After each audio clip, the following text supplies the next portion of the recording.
Free at last, free at last. Thank God Almighty, we are free at last.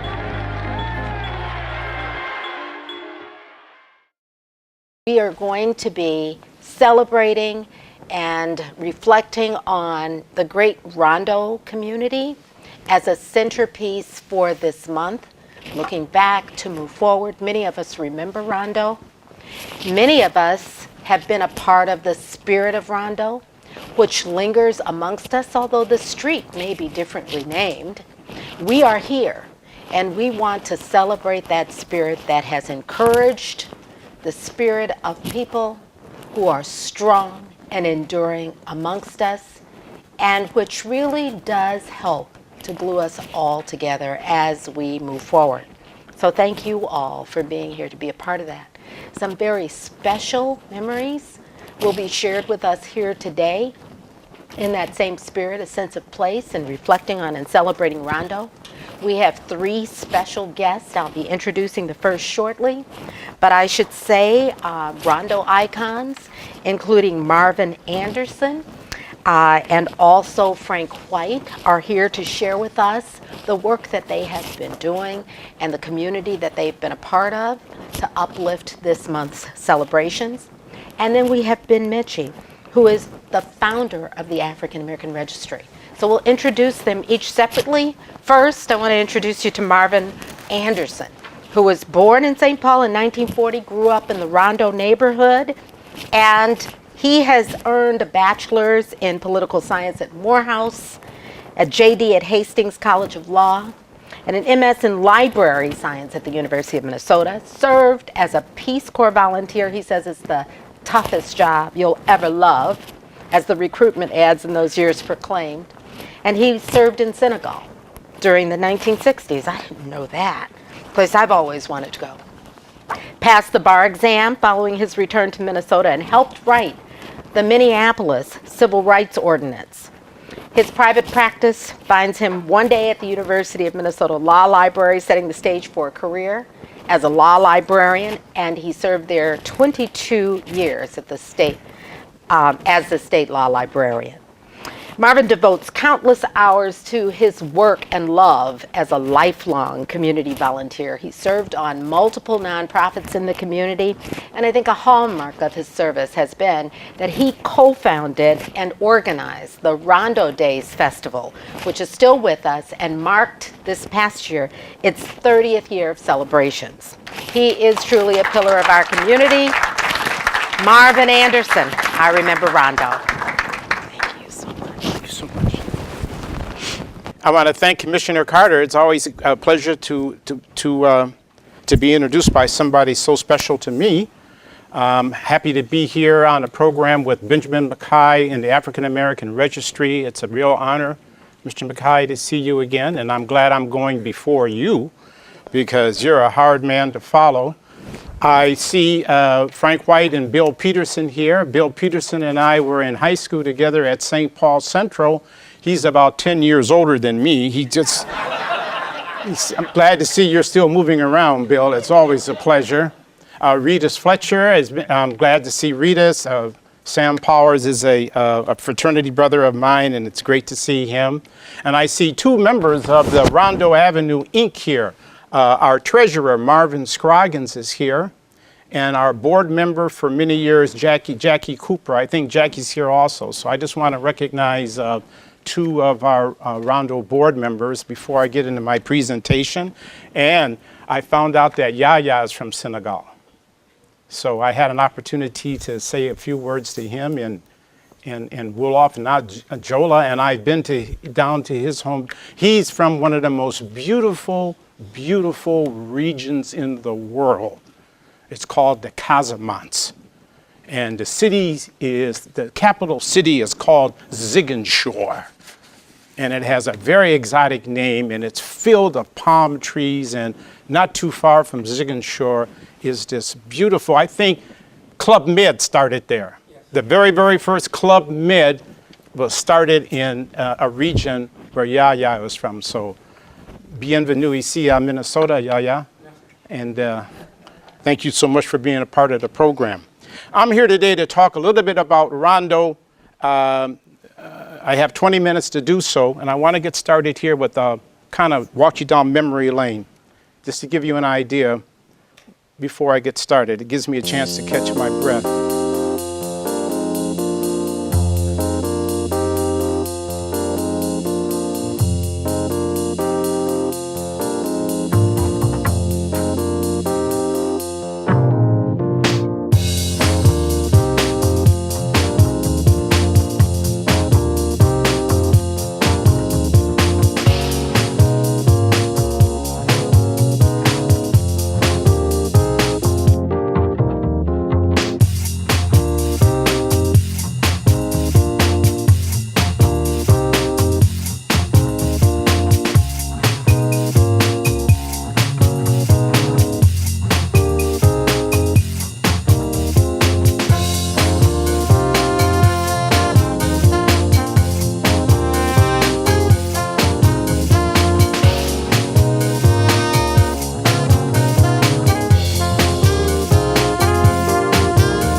Those were some scenes from the old Rondo neighborhood, and I tried to put a show together that would highlight the 5 things of Rondo, which really are the basis of our community and what held it together. And those 5 or those 6 things were the value of education, the importance of religion, the pride of home ownership, the necessity of social interaction, respect for yourself and respect for others, and the dignity of work. Those were the 5 core values of the Rondo community. Those were the 5 values upon which this community was based when it was formed way back in the 1900s. By 1910, there were approximately 3,144 African Americans living within the area that we called Rondo. As those slides also showed you, it was a mixed community. It wasn't all black community.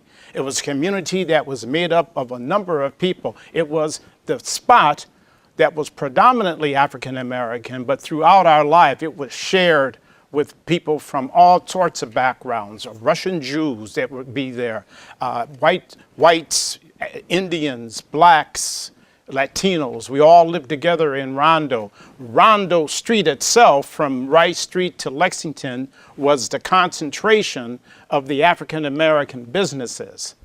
But it was shared by a number of people. By 1910, 1912, Pilgrim Baptist Church and the St. James AME Church had got there. They were in other parts of the St. Paul area. But when those 2 churches got there, Pilgrim Baptist Church and St. James AME Church, and then Camphor Church, then the African American community that was scattered on the west side, on the east side, in order to be near their churches, actually came there. So religion was a very important part that established Old Rondo. And that's why most of the people started coming there in order to be nearer to God, nearer to their church. By that time, right around that time, there was an African-American black civil engineer working for the city of St. Paul. He called his company the St. Paul Paving and Construction Company, and he had a contract with the city of St. Paul. He employed 19 black stone masons and laborers, and he had the contract to repair all of the concrete that was in disrepair in the city of St. Paul. He had a plant at 1145 Charles Avenue, and during the summer months, his employment went up to 30 people. 30 stone masons, African Americans that Mr. Colbert would employ. We also at that time started having our first doctors and lawyers. Our professional class in St. Paul wasn't that large, but Frederick Mchie, who was an attorney who had wrote an article in the St. Paul Appeal, which was one of the largest African-American newspapers. He summarized the economic gains which had been made by St. Paul's black predominant community. He mentioned that there were 2 physicians, that there was a dentist, but he listed 55 African-American firms at that time. 55, and they included barbershops, pool halls, restaurants, a picture framing business, a shoe pine parlor, a tailor, a piano polishing shop, a piano tour, 7 tailor shops, and 1 bath and millinery store. And they had the great pleasure to have an exhibit at the old Welcome Hall, which was down on Rondo and Western. And at that exhibit, there were 30 booths displaying products from more than 50 businesses at that time. So the African American community was a strong, vibrant, complex community around the 1930s. It was the home for the churches. It was the home for, as he also writes, 27 social clubs, 19 fraternities and sororities. There was a branch of the Brotherhood of the Sleeping Car Porters that eventually grew to 700 members. Harold Goines opened up the Como Theater on University Avenue, and in 1927, Lena Smith was the first African-American woman to pass the bar. She opened her shop in Rondo. So Rondo had a vibrant community. It had a wonderful community. There were black lawyers, there were black doctors, there were black dentists. And by the mid-1930s, St. Paul had a substantial community made up of the small shops, the restaurants, the bars, the beauty shops, the grocery stores, a theater, the tailor, and by that time they had their own taxi company, because the white cabs would not give black riders rides. So this was a community that was there in 1940, 1945. The railroad brought a tremendous amount of people to the Twin Cities. In fact, the railroad was the source of the intellectual curiosity that St. Paul became famous for, because during the summer, they would invite young African-American college students to come work in St. Paul. And since they had a place, they needed a place to live, many of them became filtered within the Rondo community, and they joined the clubs, they joined the social organizations, they became integrated within our community, and the money was good. The money was good. It was a lot better than some of the jobs that they had waiting for them back down south. So they remained here. You probably heard the name Bill Wilson. He used to be a member of the St. Paul City Council, and now he runs the school. That's how Bill Wilson got here, running on the railroad. At one time, there were over 1,700 people working on the railroad, cooks, waiters, cooks and waiters in the dining car. And so I have a list of so many things that I could tell you about Rondo, but I want to go quickly because our time is very limited here. So what happened? What happened to Rondo? Well, in the late 40s, they decided that they needed to clear, they wanted to become a part of this highway system that Dwight Eisenhower was promoting in the 50s. And they had their problems with Rondo. There were sections of Rondo that weren't that well thought of in the city of St. Paul. And they had their problems with them. They had what they call tippling houses. How many know what a tippling house is? David does. A tippling house is a place where you go after hours. They call them after-hour clubs. And they were down on the Rondo Avenue area there. You could go to you weren't ready to go home at 12 o'clock. So you go down to a place called the Turtle Club or something like that, where for 50 cents you could go in and you can stay in there all night long. In fact, I have a report that the largest raid in the city of St. Paul occurred when they arrested 210 people out of the Turtle Club one day at 4 o'clock in the morning. So it was a good place to go, and they had the best hamburger in town. Let me tell you, that kitchen was fine. So they wanted to clear this area out, and they said, well, why don't we clear this area out, and then it will put us on track, and maybe we can find a better way to get to Minneapolis. And when the freeway came, money was offered to the city of St. Paul and the state of Minnesota in order to accomplish this. For years, many of us in the Rondo community felt that there was a better way to get to Minneapolis than going through the heart of Rondo. In fact, there was a northern route right on the other side of there of Minnehaha that was directly there. No homes would have been taken, no homes would have been destroyed, no community. The heart of the Rondo, the heart of the community was on Rondo, and that's exactly where the freeway was taken. Finally, in 1993, we had always said this guy writes an article to me. He worked for the city of St. Paul. He said that the George Herald was not the only one objecting to the proposed freeway location. Long before Mr. Herald, there were many local engineers, state and federal engineers, planners, and others who strongly felt that the freeway should be located north of the Capitol. However, the downtown businessmen, Chamber of Commerce, and the City Council felt that it would be good for business if the new freeway was located as close as possible to the downtown area. Also, the powerful city engineer, the street and highway coordinator before, wanted to clear out the slums along Rondo Avenue. So the downtown council, they decided that they were going to do this. And he says, he winds up and he says, it was not for engineering purposes where the freeway was located. It was done for social reasons and not an engineering one. And the person that he spoke to, I did some research on this, and this is the guy who back in 1950 wrote these words. If you put that freeway where it is planned, which now I-94, it would bring about many legal entanglements and disturbances to a gracious way of living.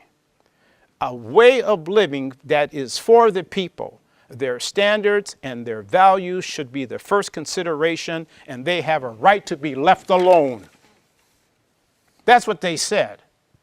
But nevertheless, the decision was made to go through Rondo, and that's the beginning of the destruction of our community.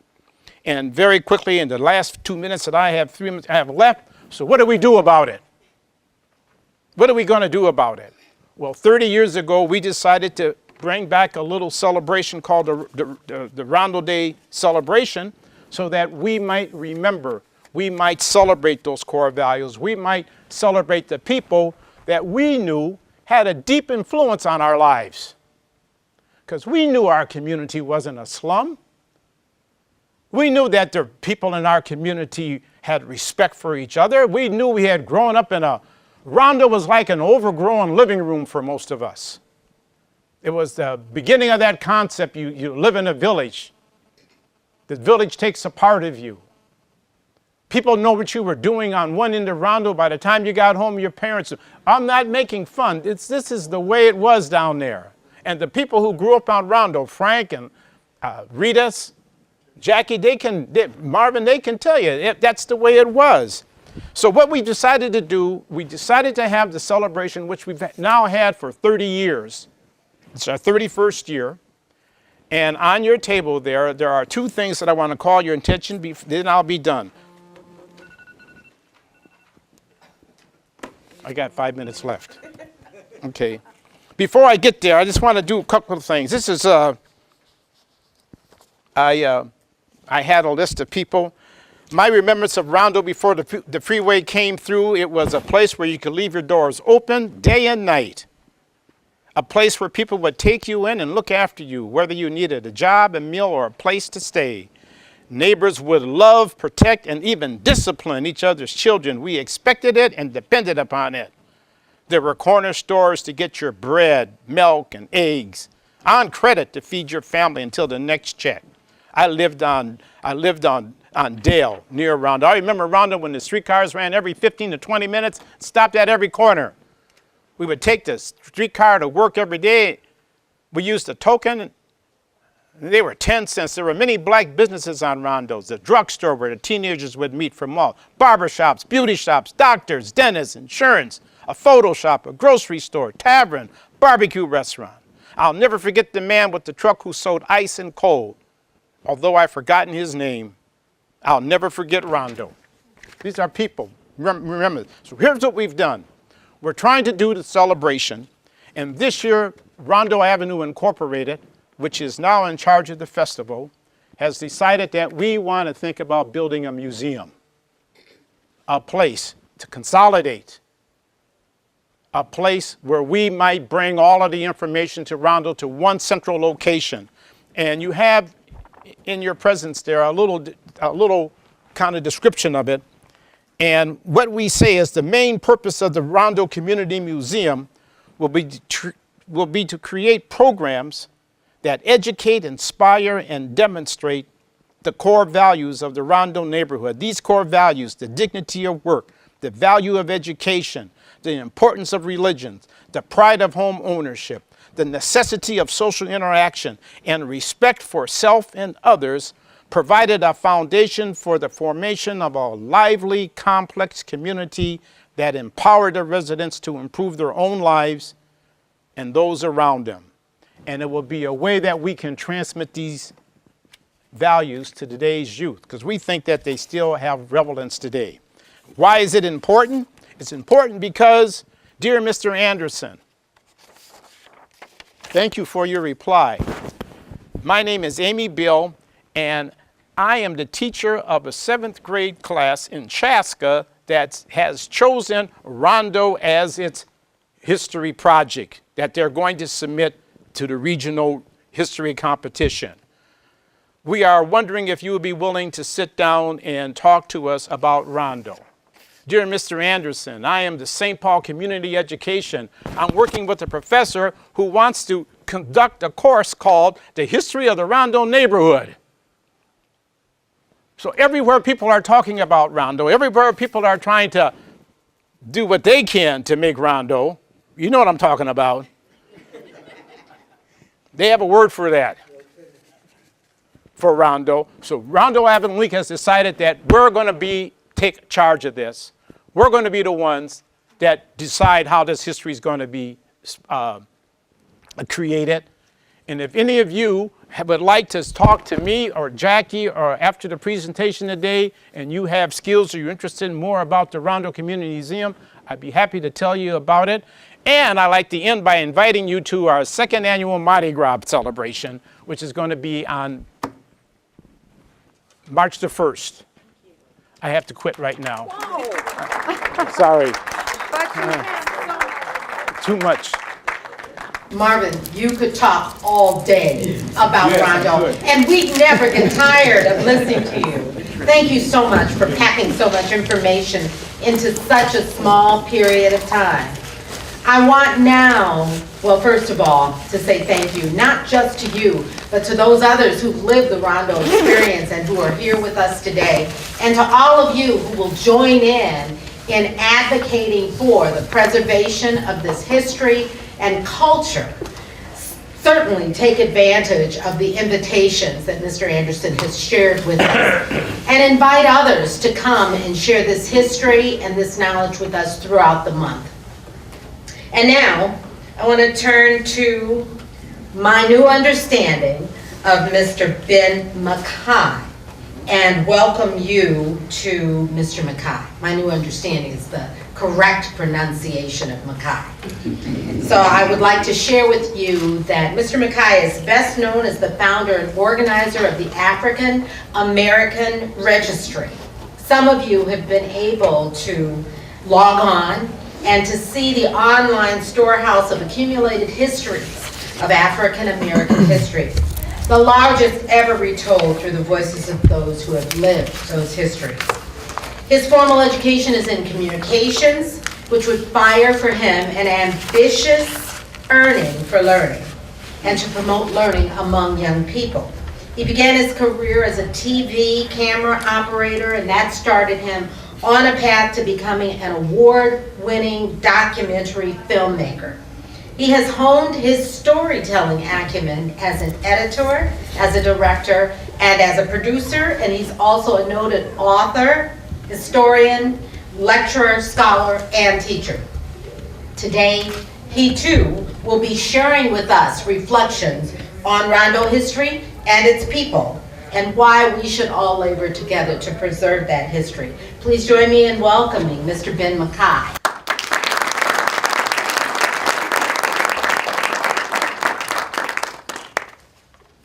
Well, how's everybody doing? You can hear me okay? Great. You know, I feel kind of foreign standing here because I'm not from Rondo. I'm not from St. Paul, but my mother was born and raised in the Rondo neighborhood. Her name was Benita Edwards. That part of my family came to St. Paul from Owensboro, Kentucky, and Waco, Texas, through Chicago about 100 years ago, moving to 244 Central Avenue. My mother went to McKinley School. She attended Mechanic Arts High School, graduated with Gordon Parks, among others. and she was a 1935 graduate of Hamlin University. And she talked about Rondo probably every day. She made sure that my father, who was from Minneapolis, took me and my two brothers and her to St. Paul at least once a week so that she could visit the old neighborhood, particularly S.E. Hall's daughter, Dorothy McFarland, who was, along with Annette Calloway, one of her best friends. That's really all I can tell you personally about my relationship with Rondo. However, my work with the Registry has helped me form some wonderful, wonderful relationships that relate directly to the Rondo community. And because of some of the background that was presented about me, I've been able to capture a lot of those moments, and they are embedded in this website. So basically, my presentation today is really not about what I've got to say. It's really about what some people that I have in this online repository have to say about this neighborhood. So if you'll bear with me, I'm going to go to this link, and I'm going to bring up some people that can talk about people in Rondo. But the Registry would love for you to share a story about your granduncle, Frederick Mchie. Frederick L. Mchie. W.E.B. Du Bois credited Mchie with being the principal organizer and founder of the Niagara Movement, which would lead 3 years later in 1909 to the establishment of the NAACP, which was established. He helped establish the St. Paul branch of the NAACP and died 3 years after the NAACP was created. He was very active in the National Black Catholic Congress, helped recruit Father Stephen Theobald, who was the first African-American priest west of the Mississippi and at St. Peter Claver African-American Roman Catholic Church in St. Paul. Fred was very involved in politics, in civic life. He was engaged in civic and community-based organizations. He traveled a lot. He was a prolific attorney. Fred was also a scrapper. Fred liked to fight. And on occasion, when other attorneys disagreed with him and called him out of his name, Fred would drop everything and it would be on, okay? There would be fisticuffs for a while. Fred was completely unwilling to tolerate any kind of dehumanizing racial insensitive remarks, and would defend his blackness, his manhood, and his integrity to the end. Next up, I would like to bring in, unfortunately, many of the people that I have here are not with us anymore.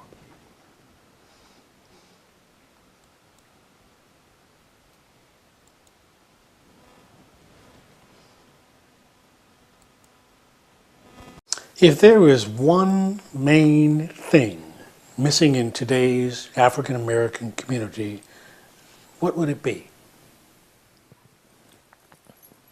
Maybe we need to sit down again and reconsider what could be our purpose and our goal as a community to finish, if that's ever possible, the job that our other elders began. And one of those things is to tell the story. If you tell the story, you see that we as Black people are to be much admired and much duplicated, imitated, that we have within us, and when we get together as a group, a fantastic ability not only to solve problems, but to love each other while we do it.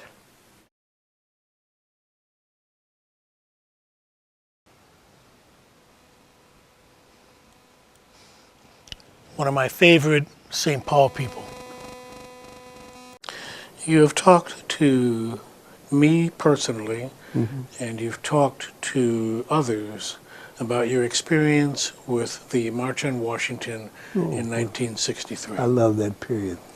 Could you share briefly, if possible, the day leading up to it and the day actually going to the nation's capital for that historic event? I'm going to share something with you. During that period, as you know, I was working for the railroad. Bill Wade and I, my dear friend and I, we were on the same crew. Before I went on this particular run, 5-day run from St. Paul, Chicago, Seattle, and back, my neighbor, Matthew Little, had approached me a couple weeks before about going to the March on Washington. Matt Little did. And I said, of course. I'd love to go. And anyway, so we went on our run to Chicago. And while we were in Chicago, they were having the Negro Exposition at the same time. And we got tickets to the Negro Exposition. And then that evening, W. Du Bois dies. So when I get back to St. Paul, we all met and went to the airport. Matt, Sam Richardson had the roles of coordinating the group. And we caught that plane that night.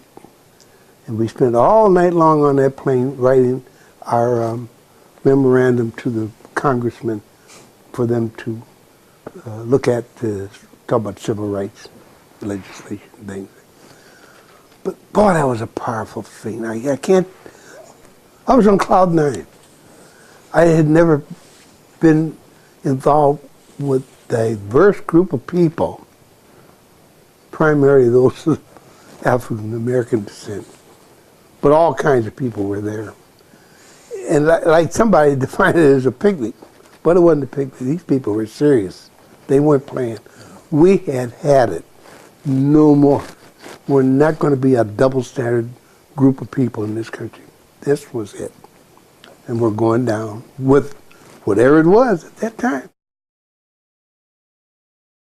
In regards to Rondo today and Rondo tomorrow, the annual July celebration is a wonderful piece. My hope is that it never stops.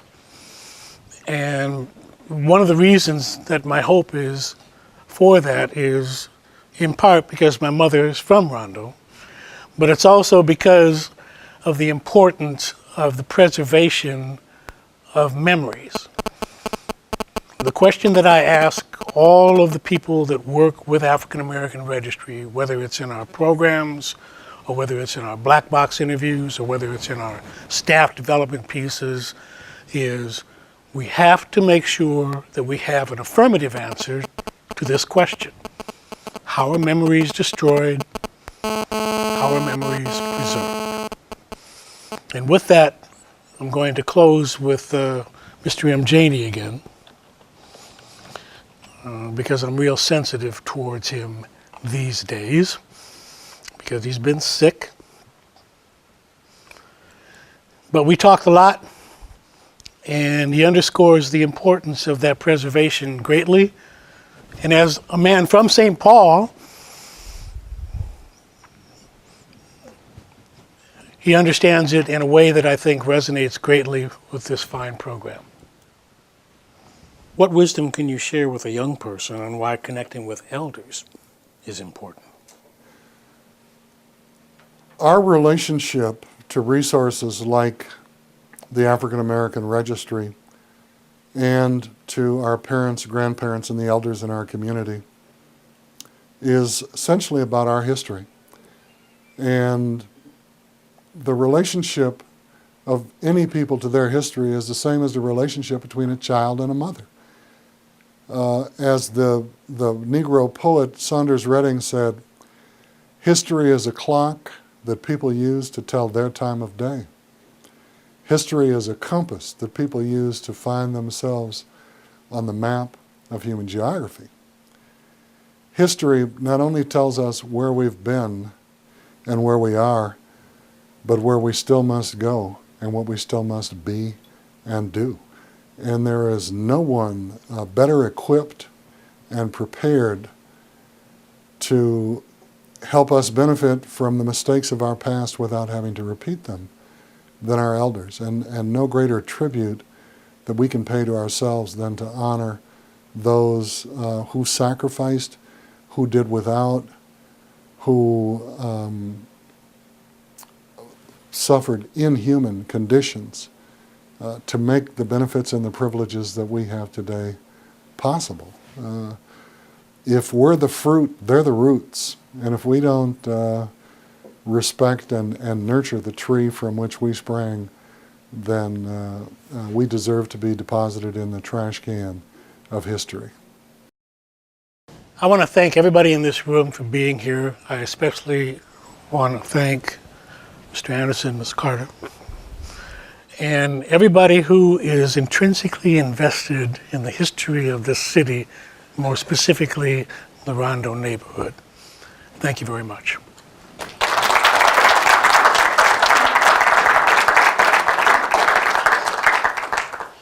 And I would like to repeat our thanks to you for bringing this reflection on Rondo history to us. I think that regardless of the fact that you were not born in Rondo, your relationship to this history allows us to welcome you and to celebrate you also, Mr. Mchie, as a son of Rondo. Yes. So thank you very, very much. Give him a passport. You got it, you got it. Before we close, we have here with us today to also share additional reflections, another one of St. Paul's history makers and historians. I would like to welcome you to someone who has been very, very active in the community of St. Paul and in Rondo specifically, and who also shares throughout the metro area and their state the history. And that is Frank White. He's currently working with the city of Bloomington for African American History Month, and I'd like him to share with us what he is doing. Thank you very much for being with us. Tony and Marvin and Ben and committee, I really appreciate an opportunity to be here for a short time, and after watching and listening to both these gentlemen and Tony, I'm in the process of writing a book. So before I tell you about the exhibit, the book is an offspring of the exhibit, and it's continuing to tell the story of denial, of segregation embedded in the game of baseball here in Minnesota. And after listening to these things, it is a story. Listening to Katie and others, and Charlie Anderson, you saw him as Yusef, and I don't want to disrespect his name, but when you go back as long as we do, that's who he is. So I have this opportunity. I never really had a plan again to do an exhibit, and it's really grown.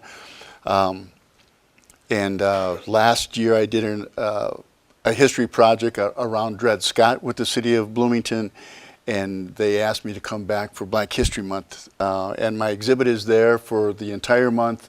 We have a program on the 27th. I do have some brochures here.